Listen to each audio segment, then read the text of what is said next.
Hi, everyone, and thank you for joining today's webinar. My name is Samantha, and I will be moderating today's presentation.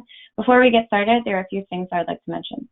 First, we are using GoToWebinar to host today's event, and you should be seeing the title slide of today's presentation on your screen. If not, feel free to send me a chat, and I will help you resolve that issue. Also, along the right-hand side of your screen, you should see the Control Center. And in that Control Center, there are two places you're welcome to ask questions. One is under the chat panel, and two is under the questions panel. The final thing I need to mention is all microphones are muted by default at the beginning of this presentation. However, at the end of the presentation, you may click the hand icon at the top of your control panel, and I will unmute you so you may ask your question. If you prefer to stay muted, you can type your question in either the chat or question panel, and I will ask on your behalf. So with that being said, let's go ahead and get things started. I'm going to turn it over to Adam Jasmine-Smith, Manager of Client Engagement. Take it away, Adam. Hey, thanks, Samantha, and thank you, everybody, for joining today's webinar. As Samantha mentioned, my name is Adam Jasmine-Smith. I'm the Manager of Client Engagement for Peters & Associates. I'm responsible for all of our managed services, offerings, and contracts. So today, the topic of our presentation is Advanced Security Monitoring with a SIEM. And real quickly, this is the sixth and final webinar in our Essential Managed Services webinar series, which started back in July. If you missed any of these for any reason, but you have interest in going back, you can go to peters.com/blog. We've covered patch management, endpoint protection, backup and recovery, security for Office 365, and then last week we covered security awareness training programs. We've got the full recordings posted to those blogs as well as some additional insight. So go ahead and check it out, reach out if you have questions. But today's focus is on advanced security with SIEM monitoring. From an agenda perspective, we're going to talk about the importance of security monitoring, and then we'll talk a bit about how a SIEM detects suspicious behavior, how it works, and then we'll close out talking about the managed service that Peters & Associates operates for managing SIEM.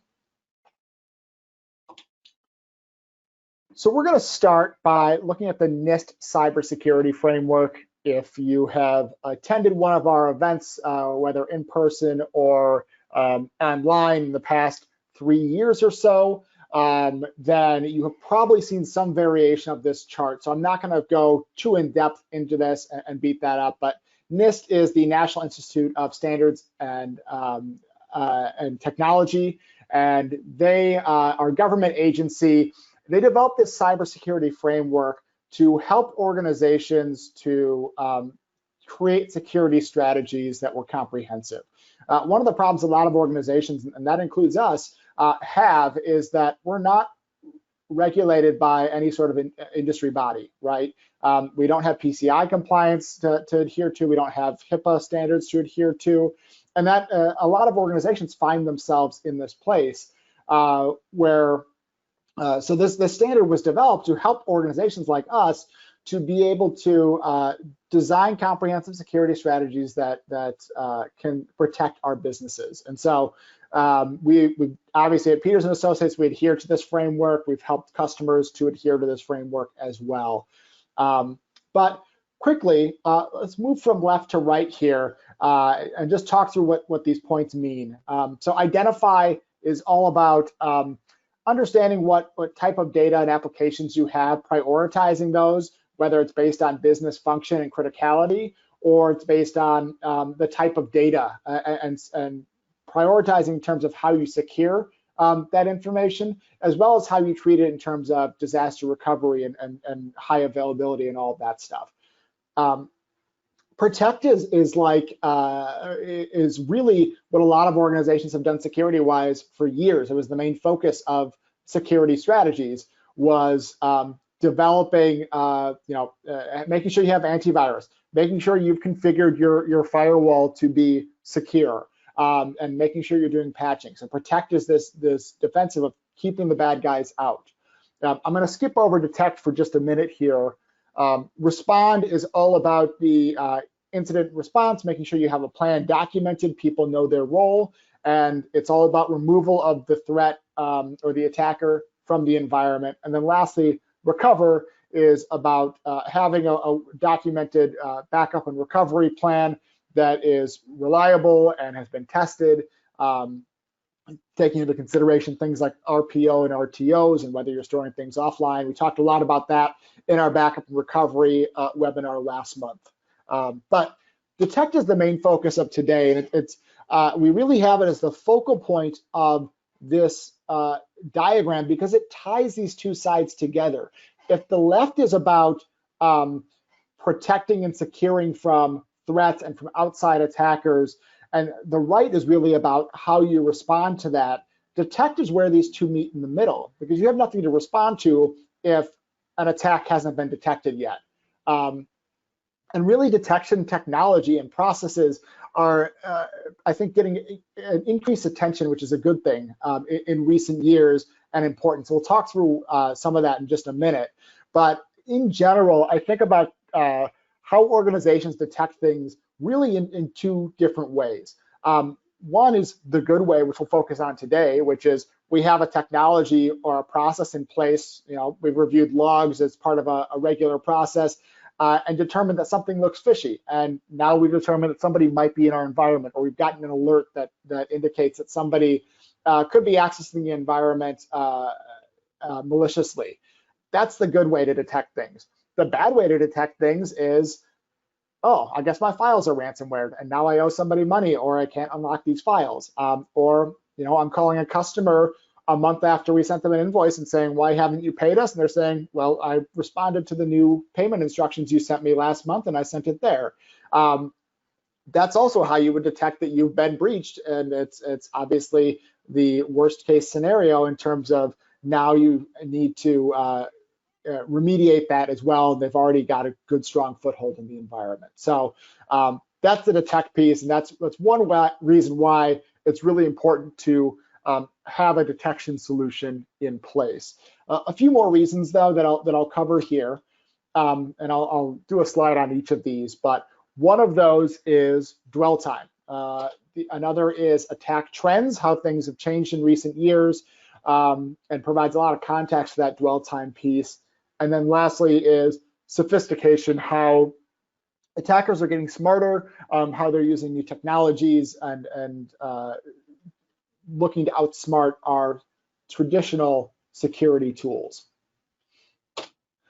So dwell time is a industry term, a security industry term that's thrown around a lot. And I think there's danger in talking about dwell time in getting too in the weeds and kind of obscuring what the real threat is. But I want to talk through kind of two themes of this. So dwell time is defined as the length of time from when an attacker breaches your network undetected to the time that the attacker is removed. So obviously our detect step is in there somewhere, right? But dwell time doesn't end with the detection of this attacker, learning that they've been in our network now for X number of days. It also extends to, we've got to get them out and push out whatever changes they made and re-secure the environment. And so dwell time extends for that entire process. There's a lot of statistics about dwell time, and a lot of these can really be confusing, and you'll see a lot of contradictory reports. So I pulled a few different numbers that are, I think, hit kind of somewhere in the realistic range. I've seen other ranges that are dwell times of 49 to 150 days, which seem pretty consistent with what we're seeing. But one report in particular, this was done by CrowdStrike. They are a security firm. They do incident response and forensics for customers. So this was taken from some of that data. So in 2019, for all businesses that they were responding for, which excluded breaches that were greater than a year, so kind of removed some of the outliers from their particular data set, they discovered that the dwell time was about 60 days that an attacker was in the environment doing damage, right? And as far as, what's the concern with dwell time? And like I said, there's a lot of other numbers out there. There are numbers that extend for multiple years that attackers are in some environments. And as far as what is the concern, there is a relationship between the amount of time that an attacker is in an environment and the amount of money it costs to remediate that breach. And it's all about the number of things that an attacker is able to get their fingers into. So we've helped situations where an attacker was in the environment for over a year, maybe 2 years, where not only had they finally launched this ransomware attack that was a number of years in the making, but they had also gotten their fingers into things like Active Directory and group policy and gotten and made changes there that when we talk about having to roll back all of these changes has a real impact on how much it costs. And so the table that's shown here is using the mean time to contain, which is really the mean time to eradicate the threat from the environment. And this is, again, this is taken from some larger organizations. So maybe don't think so much about the millions that may not relate to a small, medium-sized business. But the trend definitely holds that the longer the attacker's in the environment, the greater the opportunity is that they get their hands into more things and potentially require greater time to help eradicate that threat. But like I said, numbers around dwell time, I think, can sometimes obscure the point, and I think additional context is needed to talk about specific attacks. And so dwell time more focused around ransomware attacks, and this specific data point comes specifically for SMBs, is closer to 43 days. And the reasoning behind this is a ransomware attack is designed to go lock up the customer's files and make them pay me money. You don't really need a ton of time to do that. You're trying to gain access and gain a foothold within the environment. You need to be able to deliver your payload, but the more time spent on that is more time that you're not kind of exploiting and delivering your ransomware payload. And so think about that too, that any number of days in an environment is dangerous, and we really want to be able to detect someone as soon as possible. And things like ransomware do have a shorter attack timeline than some things like that is, data exfiltration or something larger than that might target more of a larger organization. And like I said, this has a lot to do with some of the trends that we see. And so 35%, this is from a CrowdStrike report, of successful cyber attacks in 2019 were spear phishing, targeting, trying to get somebody to either send their credentials or maybe to commit something like CEO fraud, which has shorter attack timelines because their goal is to impersonate someone and extract money from an organization. And it's not so much about holding some data hostage or blackmailing someone with data that, again, you might see in a larger organization or an organization that deals with more private data. The timelines on these things are quicker. And then another trend that's been ongoing for years, and we're going to bleed now into our next slide too, is the rise of malware-free and fileless malware. So again, CrowdStrike found that 51% of 2019 successful cyber attacks used malware-free methods in order, as part of the attack, in order to evade traditional security tools that a lot of organizations use. And so again, into how things are changing on the ground, security vendors and organizations are tasked with trying to kind of play whack-a-mole with the new ways that attackers are developing to infiltrate environments. And so 82% of organizations, actually small businesses specifically, had experienced cyber attacks that were designed to evade their AV solutions that their AV solution did not pick up. Next-gen antivirus solutions, which we talked about back in July, are designed to get around that, but there are still ongoing development of tools by attackers to beat those. And then on the fileless malware side of things, again, something that's designed to evade traditional security tools. Trend Micro in the first half of 2019 saw a 265% jump in the use of these attacks that, again, are designed to get around our traditional security tools and they require us to adapt. The last thing I'll say on the importance of security monitoring, and really, if you're in one of these industries, you're one of these organizations, you probably already know this, but something like a SIEM, a security monitoring tool, which we're going to define here in a second, is part of meeting regulatory standards for several different industries. So PCI, FERPA, HIPAA, FISMA, DFARS. We are helping customers in those spaces to meet regulatory requirements through security monitoring. So that's a bit on the importance of this. Let's talk about what a SIEM is, how it works, and why it's important. Quickly, from a definition perspective, SIEM stands for Security Information and Event Management. It's a technology that supports threat detection, compliance, and security incident management through the collection and analysis of both real-time and historical security events, logs, as well as a wide variety of other event and contextual data sources. But really that bolded part is the important piece.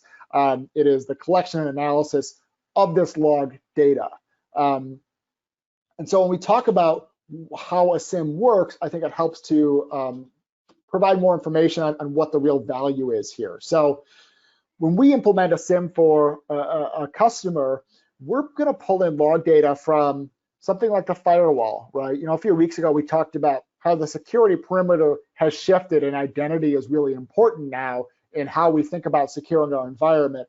But our firewalls are still own our on-premises security perimeter, and it's important that those are secure. And so pulling in log information from something that's externally facing like a firewall, but also on the server side of things, externally facing web servers, the types of devices that are the most exposed to outside threats, pulling in log information from there, but also pulling in log information from your domain controllers, right? How are people authenticating against this?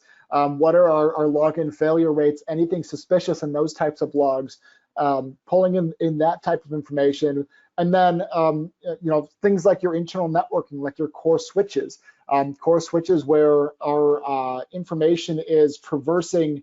Most of our web traffic is traversing the environment. What types of log information are we pulling from there? And you can imagine, and so that's one strong component of a SIEM. If you were to task somebody in your organization to review the firewall logs on a daily basis, review the domain controller logs on a daily basis, review your core switch logs on a daily basis, this is cumbersome work. So part of the strength of a SIEM is the aggregation of this all into a single platform to be able to alert on threats that it's seeing in these logs and to be able to parse those more quickly than human intelligence can do. And then the other piece of this is log correlation, which we'll talk about right now. So from an alerting standpoint, there's kind of two different ways that this happens. One is, you know, we're pulling in firewall logs into our SIEM, and our firewall seeing a bunch of accounts and credentials thrown at it from our organization at the same time, coming from the same IP address. This looks a lot like a brute force attack. We're going to alert on this. This is a level 9 thing that our team needs to respond to. So that's one part of it, right? Alerting on these logs that are coming in just based on single device information, regardless of whether or not the platform it's pulling from has the capability to alert on that independently. It's this kind of centralized alerting mechanism. But more importantly is the ability to correlate threats and logs coming from across the environment. And so I've got kind of a rudimentary example here of somebody logging into VPN from obviously outside the organization using their credentials. They've successfully authenticated. In and of itself, that's a data point that I don't necessarily need to raise to any sort of threat level. This is normal activity. People should be logging in via VPN.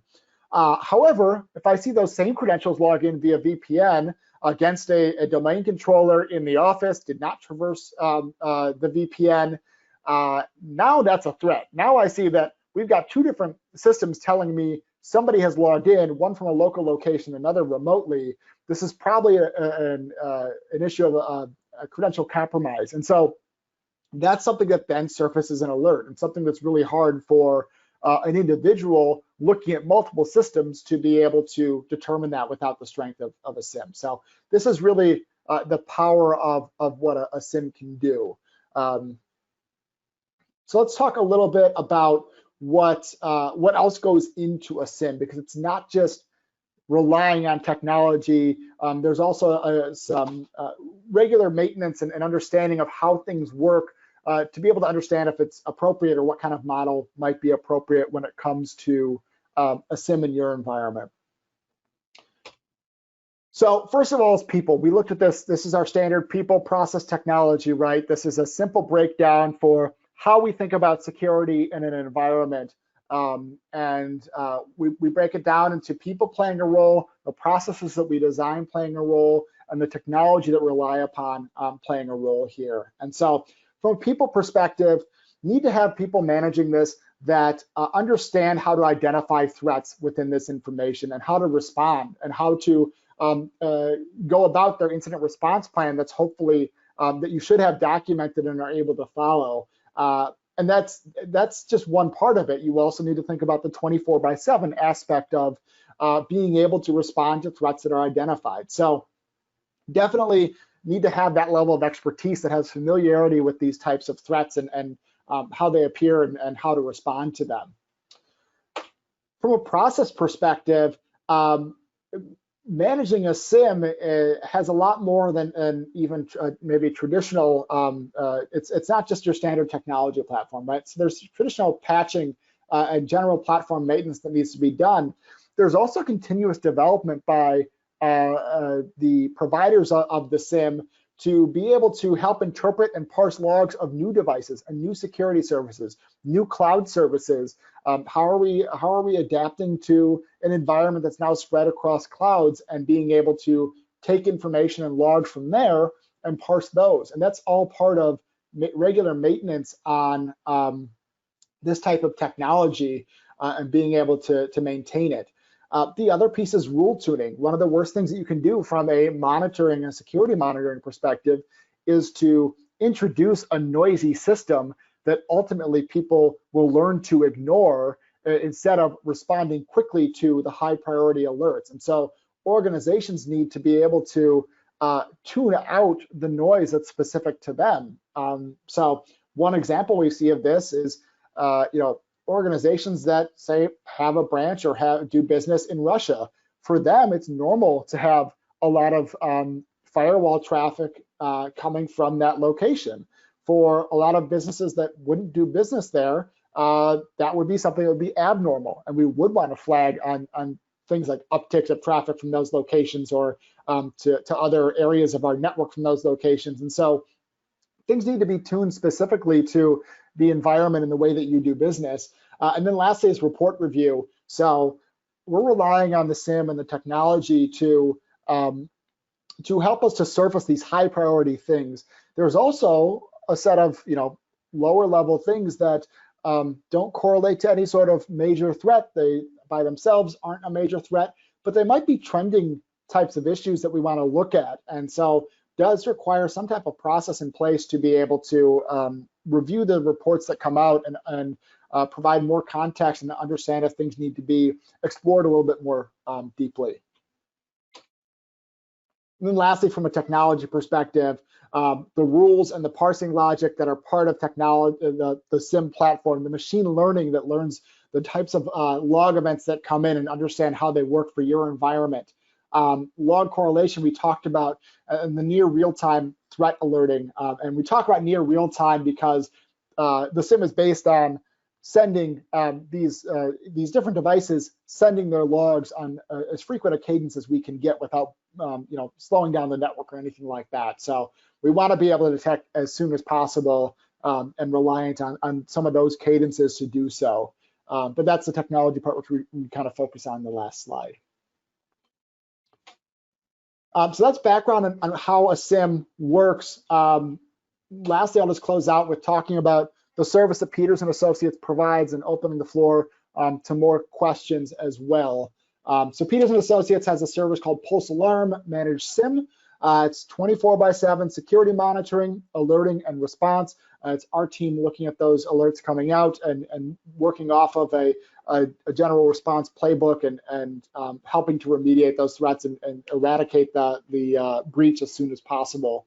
In addition to that, it's our team doing weekly log review and analysis, highlighting anything that deserves further investigation, and working with your team to help to ensure that the environment remains secure. And then we also do quarterly external vulnerability scanning, as we do with a lot of our security offerings, double checking our work, looking at things that maybe are outside the scope of what the SIEM is looking at, and making sure that we're helping to secure the environment.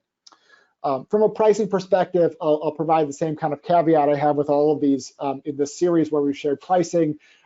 Generally starts around $900 per month for these services, but does depend on the number of devices that we're responsible for and monitoring and some specific scenarios of your organization. So something more specific pricing and quoting would require a further conversation that we are happy to have with you.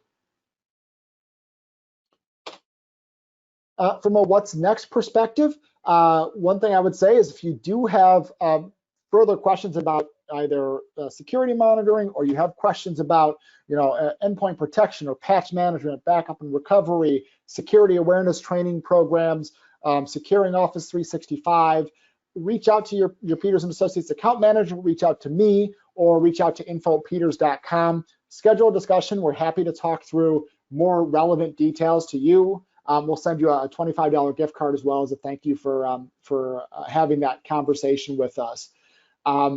Additionally, as I mentioned, this is the final webinar in this series. So we'll see the recap of this along with the recording posted to our blog page within a day or two. We'll also follow up next week with a full recap for the series itself as part of our blog page, and we'll email out a link to that too. But with this series coming to an end, I do want to make sure, if you're not already aware, Bruce Ward, Peters & Associates VP of Business Strategy, does do a monthly cybersecurity awareness webinar. So it's a 30-minute webinar where he talks about the latest news from the month, but most importantly, talks about why that's relevant and what the specific implications are to our customer base, which is small, medium-sized organizations. So really valuable tool. So our next one is on September 29th. Samantha can drop the link to the registration there. We would encourage you to register for that series as well. And with that, I'm going to open up the floor to Q&A. We've got a couple of minutes left here, and I see some questions in there already. So let me just start addressing those. One question was, what does the SIEM stand for, which I think was asked early in the conversation. We've covered its security, information, and event management. Another question in here, in recent audit reports, we've been cited for not having a SIEM to collect, analyze logs. Does your service pass muster with auditors so we don't have to purchase one? Yes, absolutely. Like I said, we do have regulated clients that we do this for in financial services, in defense contracting, and they are audited. And so absolutely, from a retention standpoint and collection and analyzing, alerting, all of that has passed muster when we've worked with those clients and their auditors. I currently use Pulse RMM, can add the quarterly penetration check without the entire SIEM package. Yes, to that question as well, we can follow up on that. We do quarterly vulnerability scanning for customers separate from our bundled Pulse alarm services too. So I'll follow up on that piece with you, and we can talk about what pricing looks like. And then lastly, there is a question in here about the pricing and what might cause it to vary, and what kinds of sources we can gather data from. So as far as what causes it to vary, primarily it's the number of devices that we're monitoring. So if we're going to be asked to monitor and alert on, say, 20 devices in an environment, you're going to be looking at more than $900 to support that. But it's all about selecting those devices, which we work with each customer on independently, and can provide a more accurate quote when we have a device count to work from. As far as sources that we're pulling information from, yes, cloud-based sources, of course. I talked a little bit about how SIEMs and the security vendors behind them are regularly developing new ways and being asked to parse new data sources, and cloud data sources are part of that. So things like Azure, things like things like Office 365. The SIEMs are, depending on the vendors you're working with, are learning how to parse these sources, and they should be developed and included as part of that. So definitely something that, that most SIEMs are doing now. I know we're at time at this point. Any other questions out there?